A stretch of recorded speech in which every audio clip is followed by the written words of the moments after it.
My friends, good day. We're going to talk about an accident that was described at the time as incredible because of the number of human factors that were stacked up. To make sure that this plane didn't go beyond the end of the runway, I'm going to tell you the story.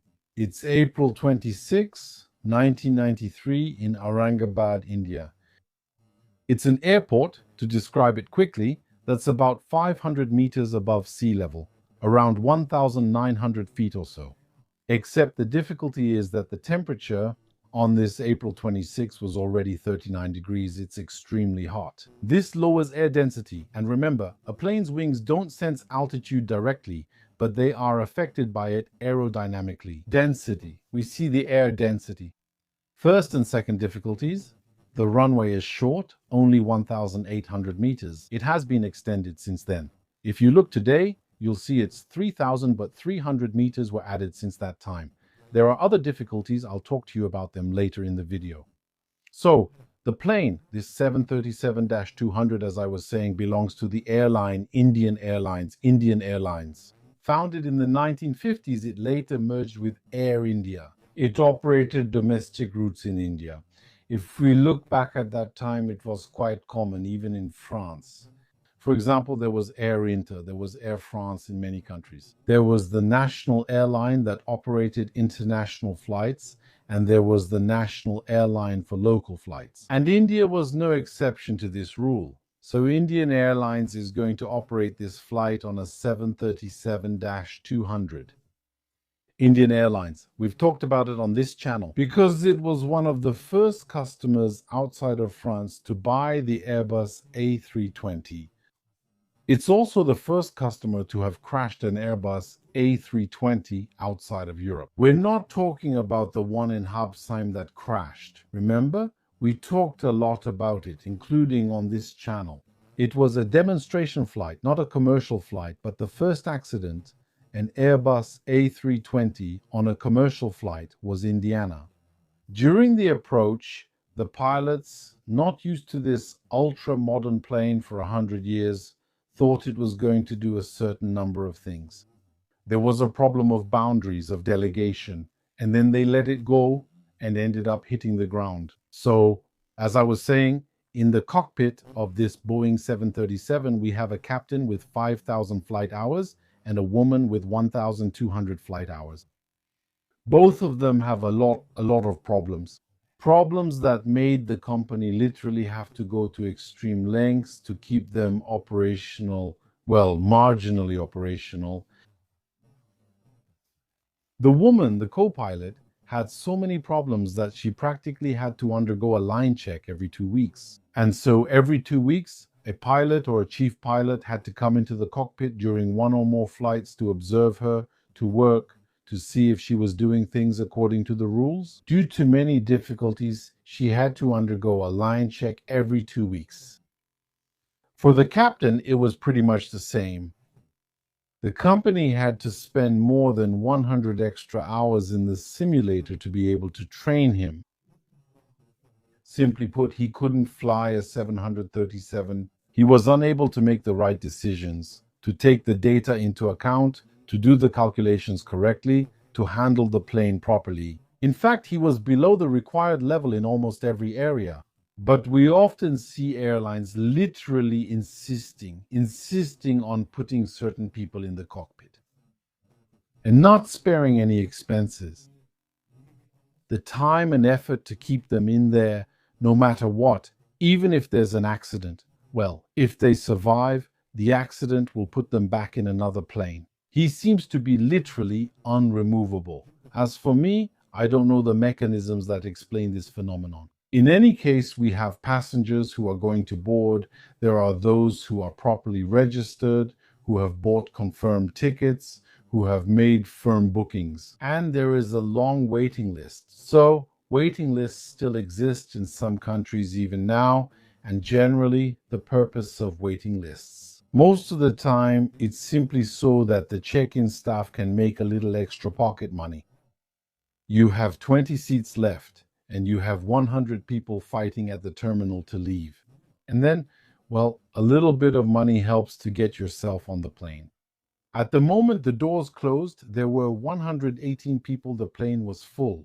So now we have a problem, which is that the captain knew that the documents, the loading manifest he was given, he knew it was fake because in this manifest, the plane was just a few dozen kilos below its maximum authorized takeoff weight.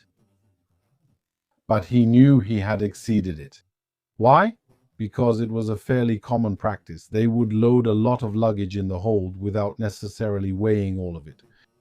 Sometimes, by underestimating the weight of the luggage, plus they allowed passengers to bring carry-on bags into the cabin that weren't necessarily counted properly. So he knew that upstream there was this problem, and often when there are operational failures like this upstream, it breaks the chain of trust. And downstream, you can find operators who decide at their level to fix things as best they can. So the plane starts to roll, and in our captain's mind, there's an idea. It's a practice he had developed to correct, so to speak, situations where he thinks the plane is overloaded. We'll see what he's going to do. The plane taxis to runway 09's entrance. There's a slight crosswind from the south. We push the throttles forward. The Boeing 737 starts to accelerate after a while, and of course, following the classic sequence, the co-pilot calls out 80 knots, 80 knots. Okay, checked on all the airspeed indicators, it keeps accelerating until the V1 call out, which is the decision speed for takeoff. After that, you basically have no choice but to take off. She calls out the rotation speed a little later, so that's the speed at which normally the captain who was flying this leg should pull back on the control column. To pitch the plane up and lift it off the ground, well, when she calls out the rotation speed, he does nothing. He keeps the plane pressed to the ground and holds it that way. What was he thinking about? I'll tell you right away. For him, quite simply, since the plane is overloaded. Well, what we're going to do by rule of thumb is add some speed beyond the calculated speed, and that way it compensates. There you go. The aircraft keeps accelerating for 7 seconds after the rotation speed. Remember, we have a runway that's only 1,800 meters long, so we reached it after 1,300 meters. He had reached rotation speed and would continue for 7 seconds, likely taking him to the end of the runway near the big number. On the other side then, he ends up almost 60 meters from the runway. When he pulls the stick back abruptly to lift the plane off, the plane barely rises, and then our pilot sees something else. I'll tell you. What he's going to see is that behind the airport perimeter, behind the perimeter wall, there was a road. It's a road that was very busy. But here's what happened. At one time, they had installed 2 barriers, like railroad crossing gates, at both ends of the road. They had attendants there who listened to the radio, and when they knew there were maneuvers for landing or takeoff, what they did was close the road, allowing the planes to maneuver under better safety conditions.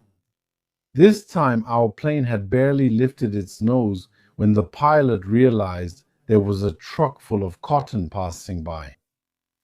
The trucks that are loaded with cotton, since cotton is light, tend to be loaded very high. The truck was loaded quite high, and in the panic, what he did was hit it. He pulled the control stick back abruptly, so he ended up with the stick all the way back. This move is mostly instinctive, but aerodynamically it's counterproductive. Why? Because when the plane is pitched up too much, it gets close to its stall angle. It will really enter what's called the second regime. And at that point, aerodynamically, it's not very efficient. That means it will pitch up too much with full throttle, but it won't climb very well, so it will climb extremely poorly. What had to happen happens. There's an extremely violent impact between the plane and the truck. So what happens is that the landing gears, which were already down, touch first. So they touch first, and they're clearly torn off the main landing gears. After that, one of them bounces against the tail, and the tail also hits the truck. And what happens is that if we look at the adjustable horizontal stabilizer at the back, at the tail section, on the left side, the plane loses 2.5 meters, and on the right side, the plane loses 3 meters. That means there's no longer any authority to properly control the aircraft. Another thing, the left engine hits the truck. What's going to happen is that we're on a 737-200 powered by these very long jet engines. These are engines from Pratimitne, they're JT90s, I'm telling you this from memory. And actually, they were equipped with sort of scoops that open up, which allow for thrust reversal after landing. Well, on the left side, the thrust reversal scoops are torn off because they hit the truck, they're torn off along with the engine governor. Well, it's going to interpret this as an unintentional deployment of the thrust reversers in flight. What's it going to do? Is it going to slow down the engine? So the engine isn't technically damaged, but for safety reasons, its power is completely reduced. So here we can clearly see that we're not looking at a promising future. Clearly, these aren't people who are going to prosper from this point on. The plane, just a few meters above the ground, was shattered at the tail, the landing gear torn off, and one engine was slowed down by its full authority digital engine control. There you go, more in the cockpit. We have people who were able to create this problem. Clearly, these are not people who are able to get out of it. So what's going to happen is that the aircraft will keep flying at low altitude. It will hit a power line, a row of trees, and it will crash to the ground. By the way, the truck driver tries this once the plane crashes to the ground. Well, it catches fire immediately. It's full of fuel. It's going to catch fire. One detail is that normally when people are sitting near the emergency exits, there's always a P1C in airspeed or something else. Who will come? Who will explain to them how to open the emergency exit? And who will also check visually somewhere that these are people who are able to do it? If there's a child, if there's a disabled adult, if there's someone who doesn't understand all this, generally they'll be taken and moved elsewhere. We won't leave that person at an emergency exit. Except that this briefing wasn't done, which means that once the plane hits the ground and then it's partly broken, well, the people sitting at the emergency exits don't even realize that the door can be opened easily, that you just have to open it, throw it outside and go. So the emergency exits are not opened. Will, of course, disrupt the evacuation of the passengers. So, out of the 118 people who were on board, we have 55 dead, so 55 people will lose their lives. In the crash and resulting fire, the co-pilot and captain survived. They're shaken but not seriously injured. The cockpit is largely intact, even though it was engulfed by flames. Later on, they managed to escape and move away from the aircraft. The investigation is going to be difficult because, quite simply, it turns out that one of the black boxes had been out of order for a very long time. Even though the 737-200, this particular model was 18 years old, that's still acceptable for an airliner. But the maintenance wasn't keeping up, so one of the black boxes wasn't working, the one that records the voices, that one was working. We also discover something strange, which is that when the investigators go to the operations department to ask them for the loading manifest, because normally it is filled out in several copies. One copy stays in the plane, the copy that was in the plane was destroyed by the fire, but the copy on the ground. When they are asked, they say, "We destroyed it. We threw it away because for us, the flight had left. It was of no interest to us, so we destroyed it." Of course, that's a very dishonest answer because when the investigators say to them, "Well, in that case, give us the loading manifests." For the other planes that left that day, they were all there. All the manifests were present except for the one from the plane that crashed. So afterwards, there was a trial and all that. We realize that the captain is unable to articulate. We realize that he's someone who can't even speak properly. We realize that he's completely intellectually and cognitively, he's literally a joke. He has trouble even answering simple questions. What happened next? So for him, I can't find any trace of him. I can easily imagine that he must have been reassigned to another airline.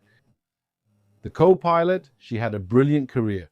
Later, she joined Air India, became a captain, and then she flew on Airbus, on Boeing, and all that. So that's why I'm sharing this. People often ask what happened to the surviving pilots. Well, depending on how it goes, it doesn't really affect their career too much. Especially when they have strong protections, basically. They'll just make them disappear for a while, and as soon as things calm down, they'll buy them a new uniform and put them back in another plane. So there you go, my friends. It was just an accident. And if we look at the piling up of problems here, it's absolutely incredible. Nothing worked that day, nothing worked as it should have, and the plane, which was in very good condition, could have taken off. Let me tell you, if he had pulled the control stick at rotation speed, even with the overload, the plane would have left the ground, maybe a little more slowly, but it would have left the ground anyway. It would have passed well above the truck and it would have reached its destination. Thank you to everyone who supports this channel on Patreon, who supports by subscribing to the paid section of the exclusive videos. But that's not the point. It's not about exclusive videos. The point is really to allow this channel to keep existing. Thanks again, and I'll see you in the next video.